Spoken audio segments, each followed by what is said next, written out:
Themistocles' fame spurred Athenians to rebuild, fortifying walls.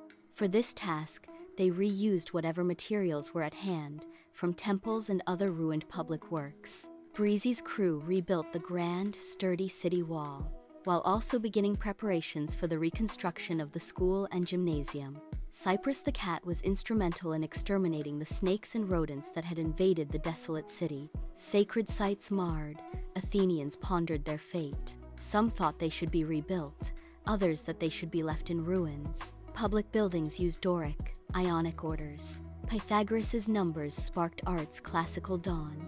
Artists sought beauty's math, sculpture, sculptural classicism, realistic human forms. The Mycenaean palace, built by the dwarf giants of Patras and Kalamata, was rebuilt exactly as originally designed. Gym's facade, a blend of styles. Old halls gleamed, new arts bloomed. Vast hall echoed with art's discourse. Murals, sculptures, ceramics, flowers adorned the space. Galleries embraced the central hall. Many of the former students had returned to the destroyed school to help with the reconstruction, including Pericles, a rising star of Athens, gifted with reasoned oratory. Breezy, who was aware of Pericles' skyrocketing career, let him know that in Athenian democracy, those who enjoyed excessive popularity ran the risk of being attacked by the envious. Pericles will always heed Breezy's sound advice. Fate saw births in war-torn Attica, including Athens itself, who were marked by destiny. Among these children were Sophocles, Phidias, Euripides, Myron, Polykleitos, and Socrates. However, the surprise came when the Fates appeared at the school of Athens to inform him of the birth of a girl in the Ionian city of Miletus. They named the girl Aspasia. As often happens, after meeting the girl, Breezy will follow in the footsteps of Aspasia, who was born into a noble family, receiving a thorough education, which she took advantage of with determination, demonstrating an extraordinary intellectual capacity. In her adolescence, she stood out for her physical beauty, which incredibly bore a certain resemblance to Chloris, and therefore to Breezy, and could pass as family. Aspasia was a cat lover, falling in love with the protective cat Cyprus, as well as enjoying the mysterious beetle Kepri. The marvelous dropperfly Theseus the Basileus, who accompanied Breezy on some of her visits to Miletus, claimed to be in love with Aspasia. This love was reciprocated, as she was passionate about sacred geometry and a fervent admirer of Pythagoras, from whom she learned that the cosmos is a mixture of numbers and harmony. With a gifted intelligence, a great sense of humor, and a privileged voice, Aspasia soon became an artist of rhetoric and eloquence, as well as excelling in her scientific and medical knowledge. Because of this combination of virtues and talents, when the time came, Breezy and Chloris offered Aspasia a job at the School of Athens, making her the most suitable candidate for the position of artistic director at the gymnasium.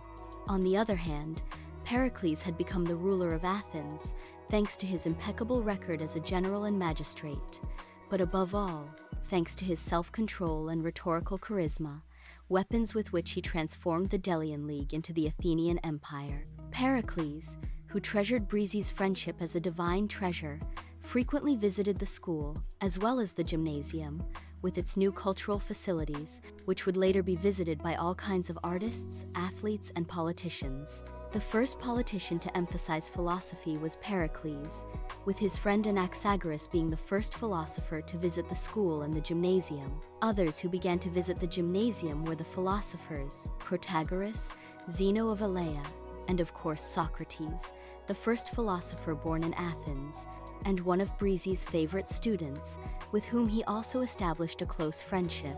Socrates was the first philosopher to shift the focus from the study of the natural world to that of human affairs. For the Greeks, he represented the love of wisdom, which was closely related to Breezy's goals as the bearer of the magic dropper. Pericles began an ambitious project to rebuild the temples destroyed by the Persians, along with beautifying and protecting the city, providing jobs for its citizens, and, in the process, fostering Athenian democracy.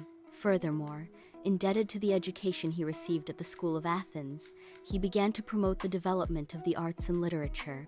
To oversee the monumental reconstruction of the Acropolis, Pericles hired his friend Phidias, the most respected artist of the time, who was also a fervent admirer of Breezy and would use her as a model on many occasions. Breezy regularly visited Phidias's workshop, witnessing many of his great bronze sculptures, including the colossal chryselephantine sculptures of Athena in the Parthenon and the one in the Temple of Zeus at Olympia, one of the 7 wonders of the ancient world. Phidias and Polykleitos were the first Greek sculptors to have a school of followers. One of the most memorable lectures in the packed gymnasium auditorium was on Polykleitos's Canon, a theoretical treatise that defined beauty, relating it to the proportions and symmetry of the human body.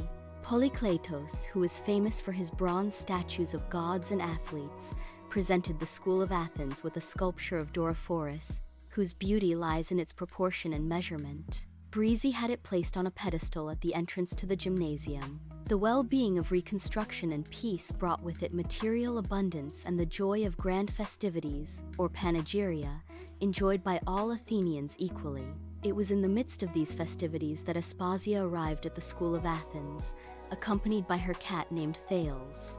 Due to her charisma and intellect, she quickly took control of her role as director, associating with and earning the respect of the most illustrious minds who visited the gymnasium. As a foreigner, she was able to act freely and enjoy public life.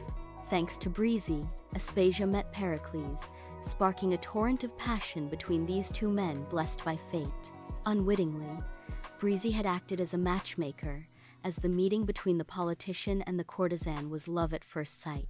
To reinforce her influence in the union and to throw off gossip mongers, Breezy was used by Aspasia as a chaperone. Khepri and Cyprus were also happy to act as chaperones, as was the marvelous dropperfly, Theseus the basileus. Aspasia's intellectual influence on Pericles played a decisive role in the cultural development and beautification of the city of Athens, which was then beginning to experience its moment of greatest splendor. Aspasia dominated the artistic direction of the gymnasium with such popularity that it soon became known as the Circle of Aspasia. Socrates loved to debate with Aspasia, considering her his rhetoric teacher.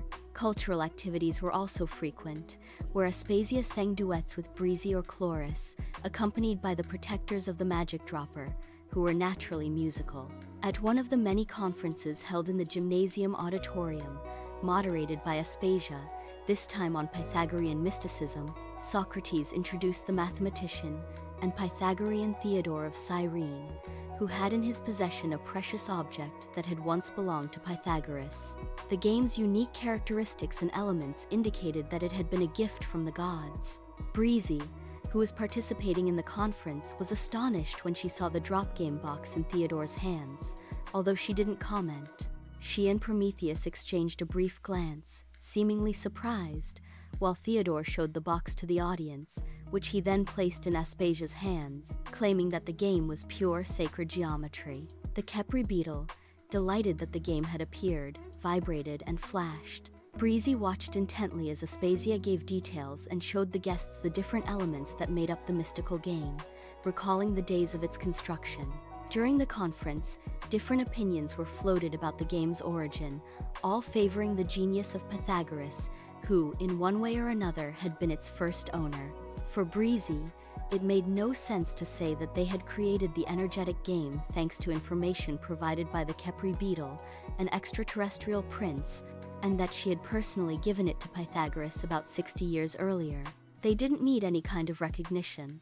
In this way, Breezy was once again following in the footsteps of Theodore's energetic drop game, who, thanks to playing with his disciples as game master, developed the theory of incommensurable quantities. Theaetetus, one of his favorites, continued his master's studies classifying various forms of irrational numbers as expressions of their square roots. Theaetetus gave the mathematical description of the 5 polyhedra and was the one who proved that no other convex regular polyhedra existed. Plato, Theodore's other disciple, although he is much better remembered for transcribing the ideas of Socrates in his dialogues, first studied regular polyhedra, providing a detailed description of them. These 5 three-dimensional figures, used as pieces in the drop game, would later become known as the Platonic solids. According to what Breezy was able to verify, after the execution of Socrates, the death of Theodore, and also of Theaetetus, the game remained in the possession of Plato, who a few years later began to play it in his newly founded academy.